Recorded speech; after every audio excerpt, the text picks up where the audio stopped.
Karen cut my daughter's wheelchair brakes. She had no clue. I lead an FBI tactical unit. Part 1. My daughter's scream still echoes through my skull like a flashbang. The kind of scream that turns blood cold, that cuts through wind and laughter and schoolyard chatter like a sniper round. I heard it the second the front wheels of her chair left the ramp just before her body did.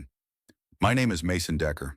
I'm a special tactics lead with the FBI's Rapid Response Division Covert Surveillance, High Threat Neutralization, Hostage Recovery. I've pulled hostages out of collapsed tunnels in Fallujah, extracted war criminals from jungles with a drone overhead and a pistol at my throat.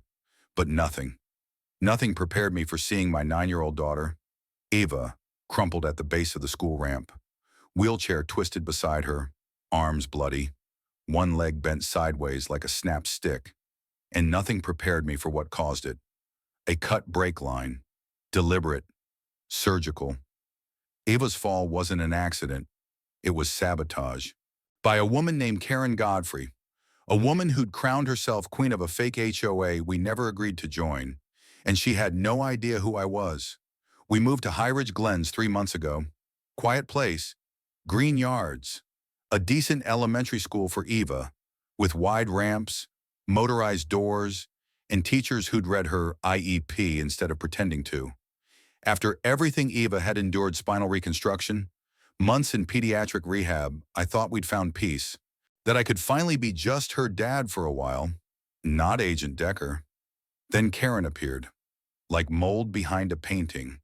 She wasn't visible at first, but I noticed the signs, handwritten notices shoved into mailboxes, unsigned but with HOA Enforcement Committee at the top, passive-aggressive reminders about trash can placement, porch furniture, uniform community standards.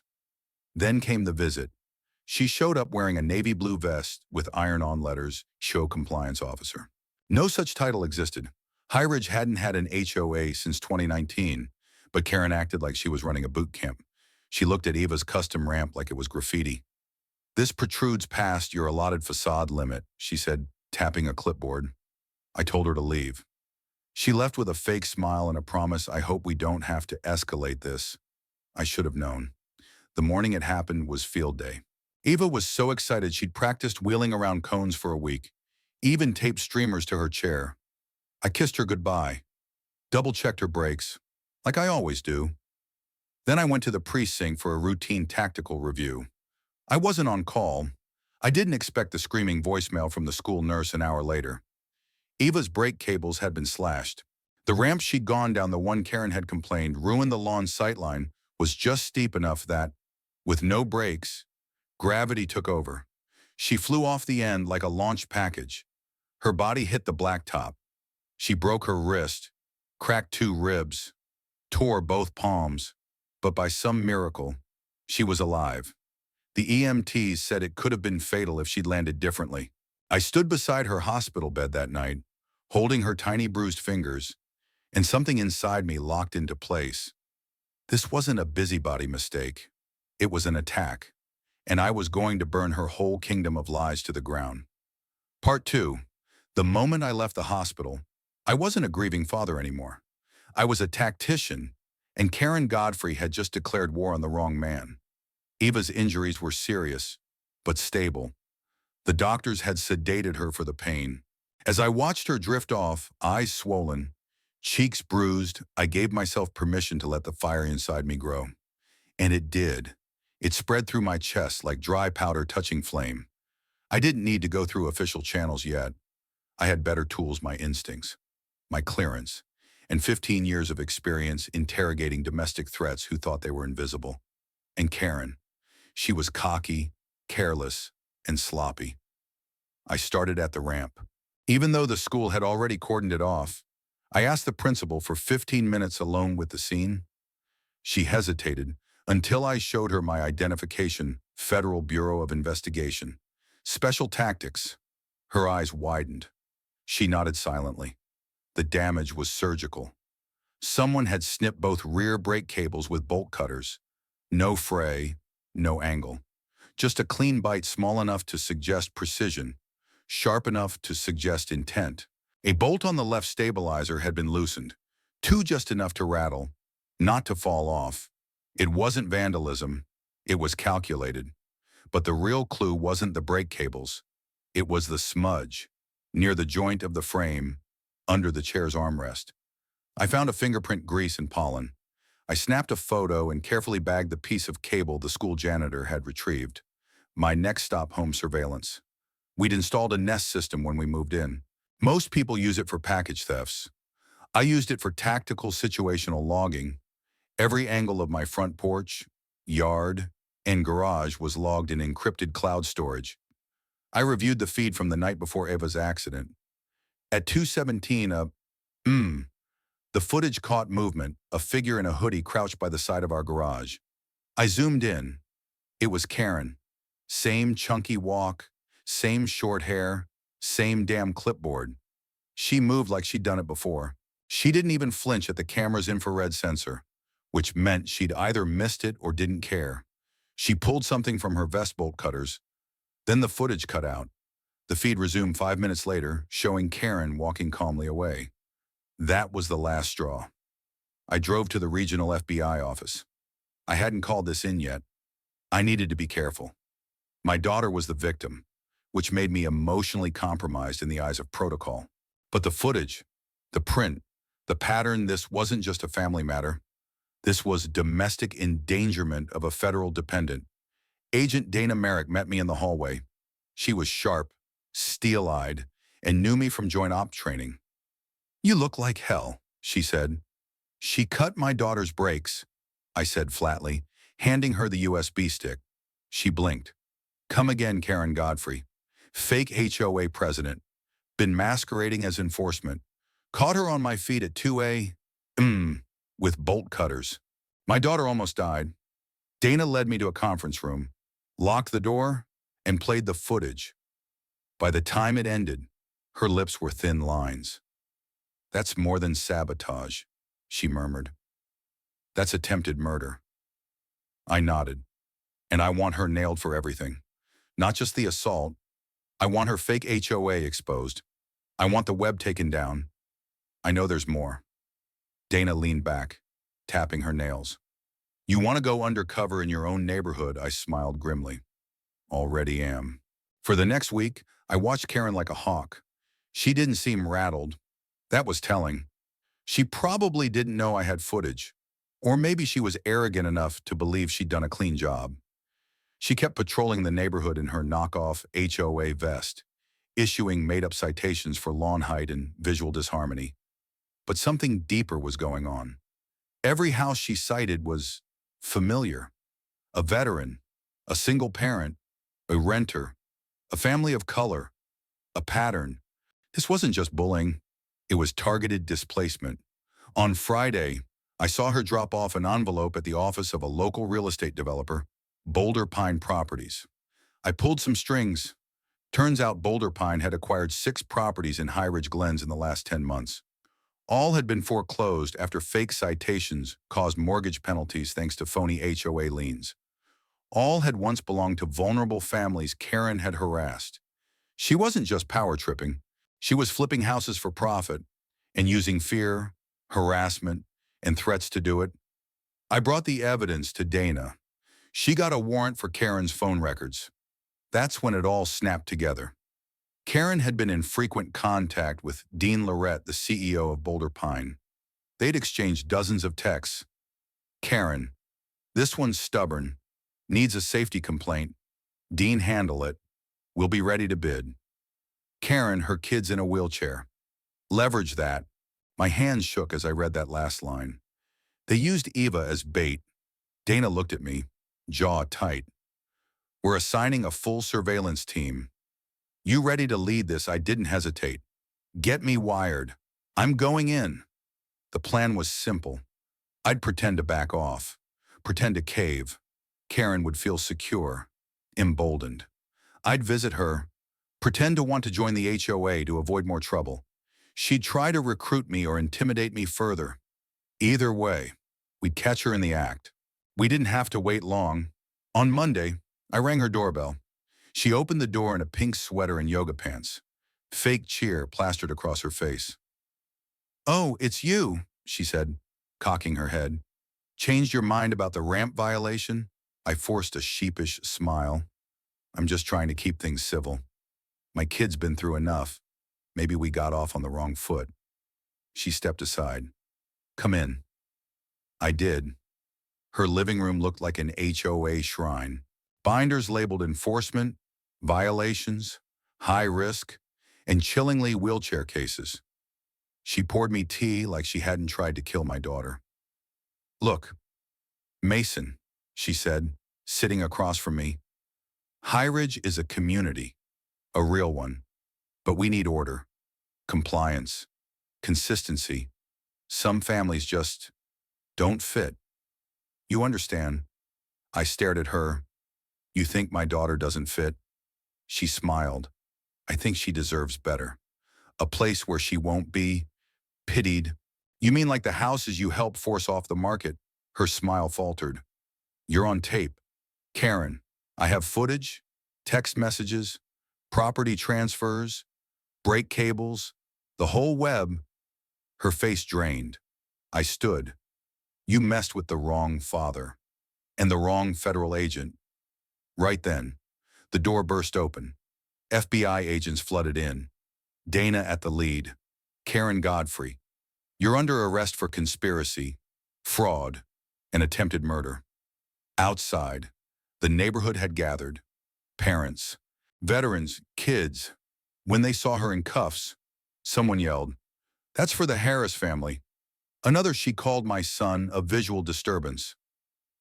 I looked around. Justice wasn't quiet that day. It was thunder. Part 3. The day Karen Godfrey was arrested, the community of High Ridge Glens let out a collective breath it didn't know it had been holding. But for me, the fight was just beginning. Because Karen was only the symptom. She wasn't smart enough to mastermind what I'd uncovered. The targeted harassment, the fraudulent liens, the precision with which families were picked off one by one, this was systemic. And the moment she was in custody, we started pulling the threads. Karen cracked within 48 hours. In the interrogation room, she dropped the prim facade like an old Halloween mask. Gone was the clipboard queen of Crestwood. In her place sat a trembling, frantic woman trying to trade names for leniency. She talked about Dean Lorette, the CEO of Boulder Pine Properties, about a private HOA consulting group called Civic Line, which had been reviving defunct neighborhood boards and pushing residents into illegal compliance contracts. She admitted she was recruited at a seminar for community preservation leaders, where she was taught how to forge HOA documents, pressure families into fines, and manufacture safety violations. She claimed she didn't know it would go so far. She said she just wanted order. But Karen had a ledger, and in that ledger, we found names. 37 compliance officers operating in 17 neighborhoods across 4 counties. That's when the operation went federal. We brought in cyber division, real estate fraud, and civil rights enforcement. Dana and I were put in charge of Operation Clean Foundations, a multi-agency task force aimed at exposing the corruption behind Civic Line and its umbrella shell corps. We started by triangulating the fraudulent liens filed under HOA enforcement. The same notary stamp fake had been used in dozens of filings. The same attorney's name appeared again and again, despite the fact that he'd died 2 years earlier. We found call logs between Dean Lorette and a man named Raymond Knox, founder of Civic Line and a former city zoning clerk. Raymond had been disbarred for misconduct, but was now offering private zoning consultation through a Florida shell company. We traced payments. Tens of thousands of dollars moved from Civic Line accounts to Karen and others like her. They were compensated based on results, how many problem households they could displace. The formula was chilling. Identify high-empathy assets veterans, disabled children, minority families. Trigger voluntary compliance checks. Fail them for non-uniformity. Issue escalating fines. File a lien. Force foreclosure. Sell to Boulder Pine or affiliate. Flip the house for 200% markup.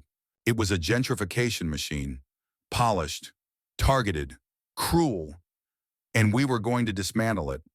I went undercover again. Not in my neighborhood this time, but in a seminar hosted by Civic Line, posing as a retired Marine turned community watchdog.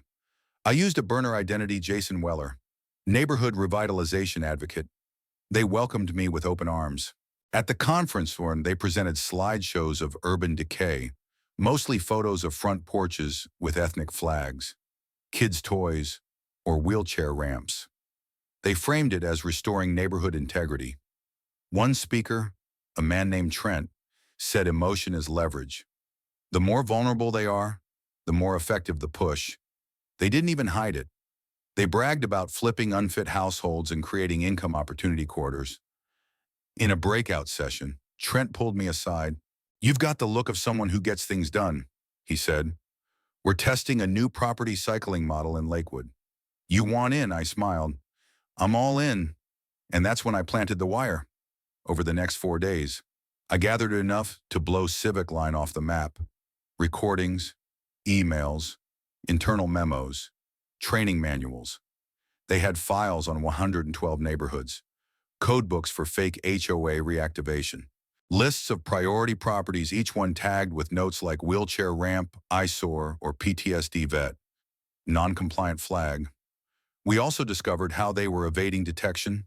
They funneled liens through legally dormant HOA accounts, still recognized by outdated county databases. Their legal notices used language nearly indistinguishable from official forms, and their threats were delivered in person by people like Karen, giving the illusion of legitimacy. And worst of all, they had plans to expand nationwide.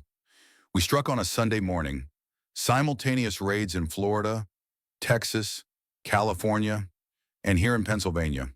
Knox was arrested in his waterfront mansion outside Tampa. Dean Lorette was caught boarding a private jet at an executive airstrip. 22 Civic Line operatives were taken into custody across 4 states. Back in High Ridge Glens, the entire community gathered as the news broke. The mayor held a press conference. Dana and I stood behind her as she spoke.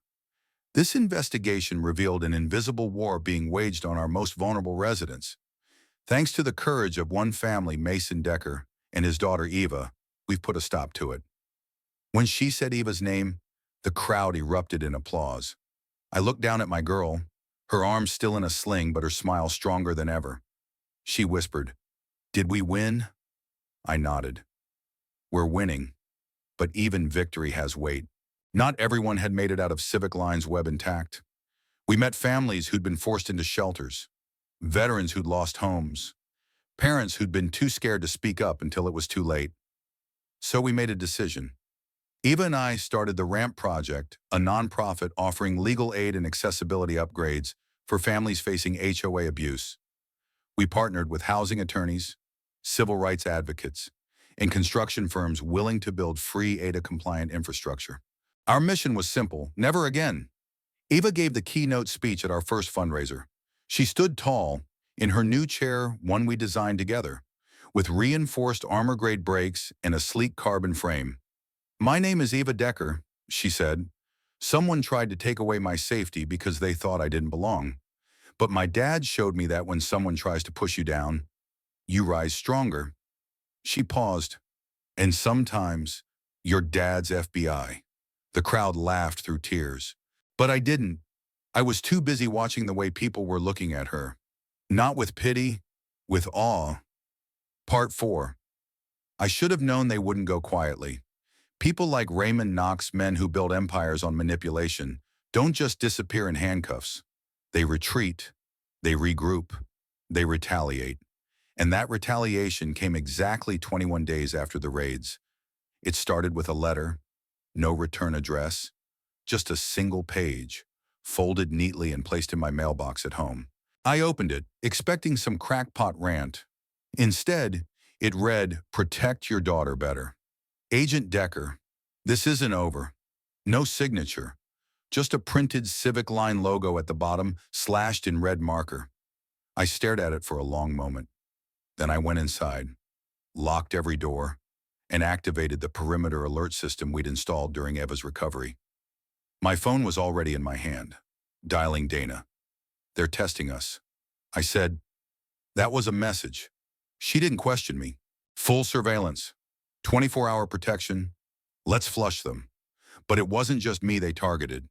Within 48 hours, 3 of our whistleblowers received similar threats. One had their tires slashed. Another's house was egged with a note that said, "Snitches lose homes." Karen, from her holding cell, claimed she knew nothing, but her face had changed. That smug certainty gone. She was pale now, jittery, like she was afraid of someone watching her too. That was the first time it hit me. Karen was never in control. She was a pawn. The real players were still in the wind. We traced the threats back to a burner cell tower near Lake Glenmont, an unincorporated area outside FBI jurisdiction.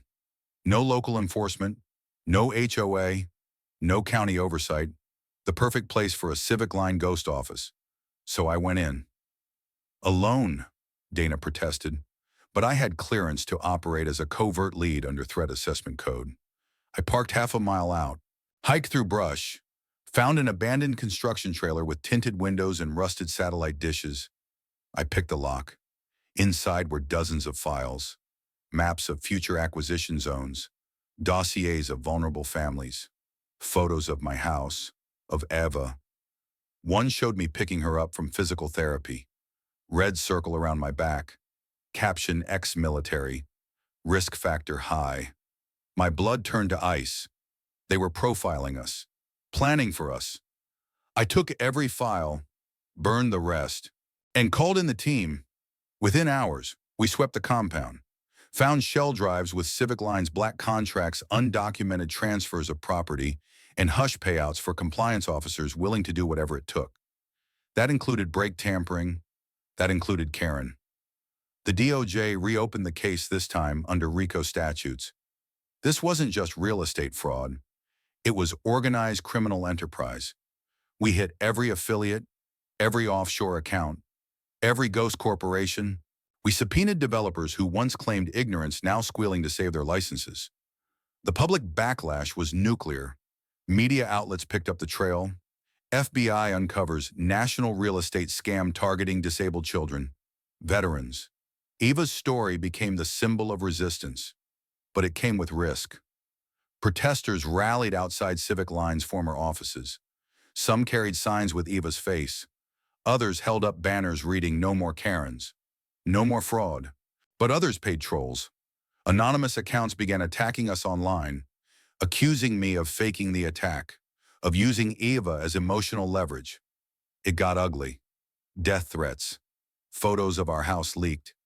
One afternoon, I found Eva curled up in her bed, holding her old wheelchair like a stuffed animal. She looked up at me and whispered, "Are they going to hurt us again?" I knelt beside her. "No," I said. "They'll never touch you again." Then came the trial. Karen was the first to testify.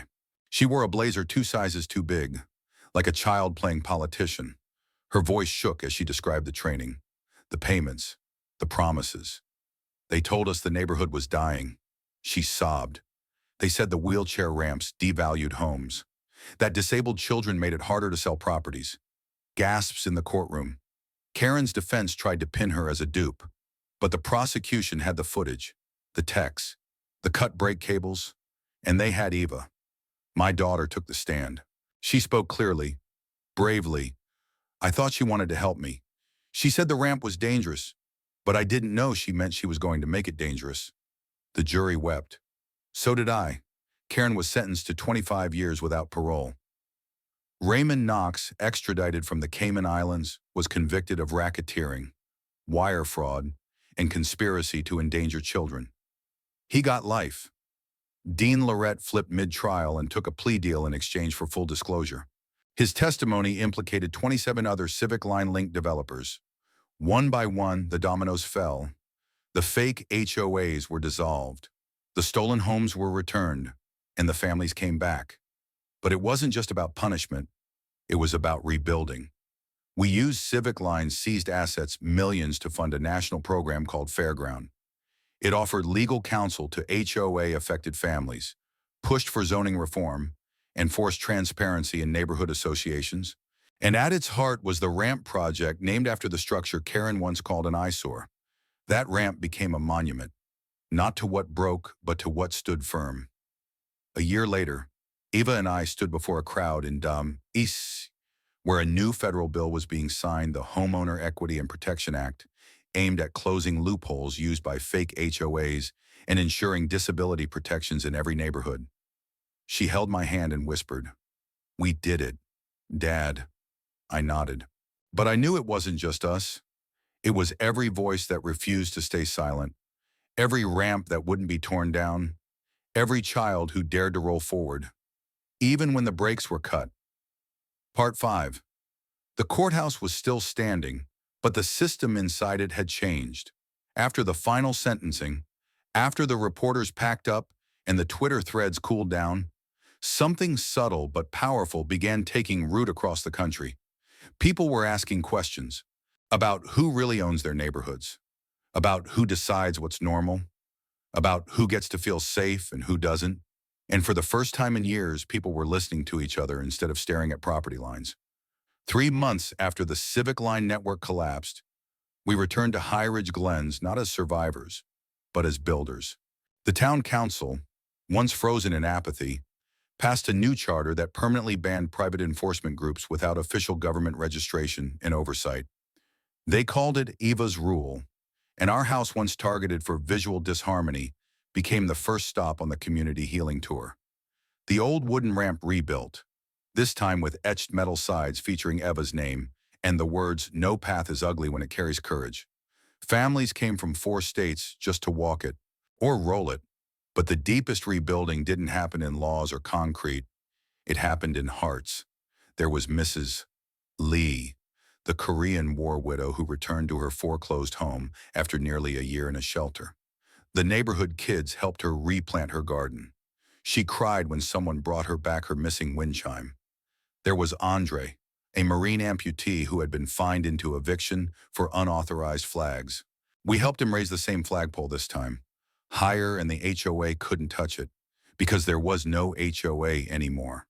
And there was Sarah, a mother of 3 whose daughter, Emma, had been mocked for using a speech device. She stood beside Eva at the reopening of the community center and said, "Your fight gave my child a voice. For a long time, I carried guilt, that I hadn't seen Karen's danger sooner, that I hadn't gone public earlier." But Eva, in her infinite wisdom, once looked at me and said, "Dad, maybe it had to happen so other kids wouldn't get hurt." She was right, because now, across the country, the ramp project was thriving. What began as a local initiative had blossomed into a nationwide movement. We partnered with legal clinics, construction nonprofits, and advocacy groups to defend families from predatory HOA practices. We helped design inclusive neighborhoods not just for compliance, but for community. We even worked with Congress to pass the Accessible Homeowners Protection Act, which required that all community associations receiving federal support include explicit protections for disabled residents, with real penalties for violations. Eva gave another speech, this one in front of the Capitol building. People like Karen thought ramps were signs of weakness, but now they're everywhere. That means we're stronger. That clip went viral again. This time, she wasn't just a victim. She was a leader. In a twist of fate, the man who tried to destroy us indirectly gave us a platform to protect others. Raymond Knox, now serving a 40-year sentence in federal prison, became a cautionary tale in university lectures about housing ethics and civic trust. And Karen disappeared from headlines. She was denied parole. Her name became a warning, a meme, a case study in power abused and karma delivered. But Eva never spoke about her again. She'd moved on. Forgiveness didn't mean forgetting. It meant choosing peace over poison. 1 year after the trial, we hosted the first National Day of Access, with ramp building events in over 100 cities. Our town was the flagship. We held it at Eva's school. There were music, food trucks, and speeches. But the most powerful moment was silent when 200 people watched a group of students in wheelchairs race down the new ADA-certified track, redesigned with safety guardrails and elevated visibility.